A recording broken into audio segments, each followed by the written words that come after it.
Assalamualaikum warahmatullahi wabarakatuh. Di sini kami akan menjelaskan mengenai materi kondisi sosial kultural masyarakat Arab pra dan setelah kedatangan Islam. Kami berasal dari kelompok 1, di mana yang beranggotakan 4 orang. Yang pertama yaitu Idris Sultan, Zahra Nur Karimah, Masita Harjuna, dan Mursyidah Muhajir. Selamat menyaksikan. Untuk pertama-tama, alhamdulillahirabbil.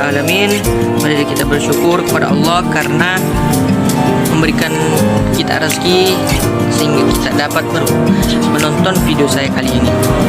Dan juga tak lupa kita kirimkan salawat serta salam kepada baginda Nabi besar kita, Nabiullah Muhammad sallallahu alaihi wasallam.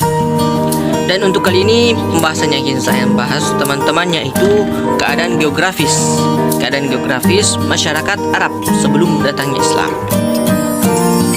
Geografis ya. Oke. Secara geografis teman-teman, kalau kita lihat di peta wilayah Arab ini terhimpit oleh 2 benua besar, yaitu benua bagian barat benua Asia dan bagian timur benua Afrika, tapi bagian atas sedikit. Oke. Dan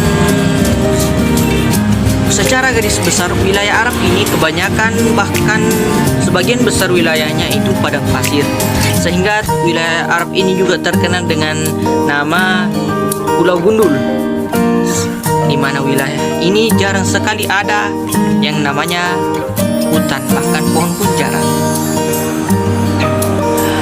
Dan untuk wilayah Arab, daerahnya terdiri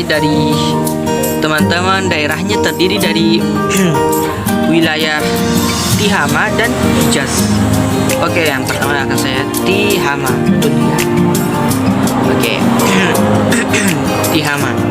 Wilayah Tihama ini yaitu wilayah yang membentang dari Laut Merah hingga Najran, wilayah Najran Yaman. Di mana wilayah Najran Yaman ini adalah tempat yang terkenal dengan pakaiannya. Oke. Dan wilayah Tihama ini terdiri dari gunung-gunung yang sangat panas dan tidak berangin, dan membentang dari Laut Merah sampai Najran. Dan untuk yang kedua yaitu Hijaz, di mana kota Hijaz ini yaitu banyak terdapat gunung, celah-celah, lembah. Asalkan di sana gunung yang berhadapan langsung dengan Laut Merah. Dan wilayah Hijaz inilah di mana terdapat 2 kota suci, yaitu Makkah Al-Mukarramah dan Madinah Al-Munawwarah. Koreksi kalau salah. Dan wilayah Arab ini pun juga terdapat beberapa tempat suci teman-teman, yaitu yang pertama Gua Hira, air Zam-Zam, yang dimana air Zam-Zam merupakan mata air yang tidak pernah kering sekalipun, mulai dari pada masa Nabi Ismail sampai sekarang. Dan Gua Hira yang pertama Zam-Zam dan Safa dan Marwah, ya Safa dan Marwah, di mana gunung tempat di mana Nabi Ismail bolak-balik mencari air teman-teman. Dan beberapa yang lain sebagainya, saya tidak bisa sebut. Dan untuk juga dan ada juga Najd, yang dimana termasuk Najd ini adalah wilayah dataran tinggi, dan juga ada juga wilayah yang bernama wilayah Al-Arud, yaitu wilayah padang pasir luas, di mana kita bisa mengenalnya. Kita mungkin sering mendengar dengan nama salah satu wilayah itu padang pasir Sahara, padang Sahara. Padang Sahara yang tandus bahkan sangat luas, terkenal sebagai padang pasir salah satu padang pasir terluas di dunia. Oke teman-teman, dan tandus ke sana.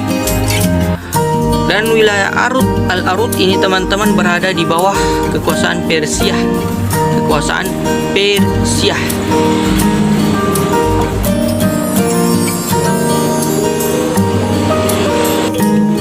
Dan ada juga wilayah Jazirah Arab lainnya, yaitu wilayah Yaman, seperti halnya saya tadi sebutkan Najran Yaman. Yaman di sini, di mana pada saat sebelum Islam sudah banyak masyarakat Arab pra-Islam sebelum Islam yang datang ke sana. Dan juga kalau kita lebih menelusurinya, wilayah Arab ini, wilayah Yaman ini, penduduknya juga bisa disebut sebagai masyarakat yang cukup maju pada masanya. Tapi sering terjadi perang. Jadi pada saat itu pun banyak gedung-gedung yang mungkin bisa menjadi saksi sejarah tentang kemajuannya, tapi hancur semua dan lenyap karena peperangan tadi. Dan sebelum masuknya Islam pun juga teman-teman, ada beberapa menurut ahli sejarah, saya hanya akan sebutkan. Kalau kita ingin cari di web, atau kalau saya bisa itu terdapat 3 kelompok bangsa Arab. Yang pertama kelompok Arab Aribah, yang kedua kelompok Arab Musta'ribah Qataniyah, dan terakhir kelompok Arab Musta'ribah Adaniyah. Sekian dan terima kasih. Kehidupan sosial budaya masyarakat Arab sebelum Islam. Solidaritas kesukuan dalam kehidupan masyarakat Arab sebelum Islam dikenal sangat kuat. Bangsa Arab memiliki karakter yang positif seperti pemberani, ketahanan fisik, kekuatan daya ingat, hormat akan harga diri dan martabat, penganut kebebasan, loyal terhadap pemimpin, pola hidup sederhana, ramah, ahli syair, dan sebagainya. Tapi karakter baik mereka terkikis oleh sifat buruknya. Mereka melakukan kebiasaan-kebiasaan buruk seperti minum khamar atau arak sampai mabuk, berzina, berjudi, merampok, menyembah berhala, dewa, malaikat, jin, setan, kuburan, serta benda-benda langit seperti matahari, bulan, bintang, dan sebagainya. Dikarenakan solidaritas kesukuan mereka yang sangat kuat, sehingga perselisihan perorangan hampir selalu menimbulkan konflik antar kabilah. Kondisi sosial bangsa Arab pra-Islam bisa dikatakan sangat primitif. Kebodohan mewarnai segala aspek kehidupan. Manusia hidup layaknya binatang, wanita diperjualbelikan dan kadang-kadang diperlakukan layaknya benda mati. Hal ini terjadi dikarenakan keadaan sosial masyarakat Arab yang sangat dipengaruhi oleh kondisi dan letak geografisnya, di mana bagian tengah Jazirah Arab terdiri dari tanah pegunungan yang tandus. Namun, di samping daripada banyaknya kelakuan atau sifat buruk daripada bangsa Arab, penduduk Jazirah Arab juga dikenal sangat dermawan, suka menepati janji, teguh pendirian, dan lain sebagainya. Mereka saling berlomba-lomba dan memakan diri dalam hal kedermawanan. Kebiasaan mereka minum khamar dan bermain judi sesungguhnya bukanlah karena bangga dengan minumannya itu, tetapi mereka menganggap dengan minum khamar merupakan salah satu cara untuk menunjukkan kedermawanan dengan memboroskan hartanya. Baik, saya akan menjelaskan mengenai kondisi perekonomian masyarakat Arab sebelum datangnya Islam. Sebelum adanya Islam di Jazirah Arab, mata pencarian atau pekerjaan masyarakat Arab jahiliyah pada saat itu yaitu berternak, bertani, dan berdagang. Penduduk yang tinggal di kota disebut suku Hardi, mata pencaharian mereka adalah berdagang. Sedangkan penduduk pedesaan yang disebut suku Badawi, mata pencaharian mereka adalah bertani dan beternak. Sementara penduduk di daerah pesisir hidup menetap dengan mata pencaharian mengembala kambing, berburu, bertani, dan berniaga. Pada masa sebelum Islam, perdaganganlah yang merupakan sarana yang paling dominan untuk memenuhi kebutuhan hidup masyarakat Arab. Hal ini dikarenakan Jazirah Arab pada saat itu merupakan daerah yang terletak pada jalur perdagangan yang menghubungkan antara Syam dan Samudra Hindia. Dan Mekkah pada saat itu sebagai tempat persinggahan para khalifah dagang yang datang dan pergi menuju pusat perdagangan. Hal ini dikarenakan letak geografis Mekkah pada saat itu sangat strategis. Pada wilayah-wilayah pesisir pantai banyak menghasilkan buah dan sayur-sayuran. Sedangkan mengenai perindustrian pada saat itu tidak banyak berkembang di kalangan bangsa Arab. Dengan demikian, secara umum bahwa penduduk Arab pada saat itu sebagian besar kehidupannya bergantung pada perdagangan, terutama penduduk Mekah.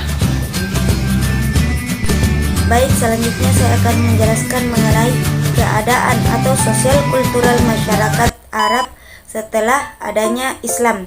Nah, hadirnya Islam di tengah-tengah keadaan masyarakat Arab yang sedang mengalami kesesatan membuat beberapa perubahan yang cukup signifikan dalam segala bidang, baik sosial, ekonomi, moralitas, keberagaman, politik, dan lain sebagainya, yang dari sebelumnya mengalami tindak ketidakadilan, penindasan, peperangan, serta tidak adanya rasa saling menghargai dan menghormati sesama manusia, serta merendahkan harkat dan martabat dari seorang perempuan, serta mereka banyak melakukan kesyirikan, yaitu menyembah berhala atau menyembah selain Allah Subhanahu wa Ta'ala. Nah, setelah datangnya Islam atau setelah adanya Islam di daerah Jazirah Arab ini menjadikan mereka berpegang teguh pada agama Allah dengan segala kedamaiannya, tidak membeda-bedakan antara golongan satu atau ras, serta saling menghargai dan menghormati kepada sesama manusia, serta menghargai seorang perempuan dan tidak menjadikan seorang perempuan hanya sebagai pemuas nafsu dari seorang laki-laki saja. Perubahan masyarakat Jazirah Arab juga terlihat pada bidang keberagaman itu sendiri, di mana perubahan dalam keberagaman itu sendiri terlihat sangat jelas, yaitu hadirnya Islam membawa perubahan pemikiran masyarakat Arab secara perlahan untuk tidak melakukan kesyirikan atau menyembah selain Allah Subhanahu wa Ta'ala, serta perubahan ekonomi masyarakat Arab setelah masuknya Islam. Mereka mulai menganut sistem ekonomi yang menurut agama Islam dengan menegakkan keadilan dan tidak adanya penindasan bagi pedagang-pedagang lain, serta perubahan dalam hal politik, yaitu setelah adanya Islam masuk pada masyarakat Jazirah Arab, mereka diajarkan untuk meletakkan atau menerangkan semua kepada Allah Subhanahu wa Ta'ala sebagai sumber keutamaan dalam setiap hal atau perkara yang dilakukan mereka, serta tidak adanya lagi perbedaan antara hak atau suku ras serta martabat. Semuanya memiliki hak asasi manusia yang sama.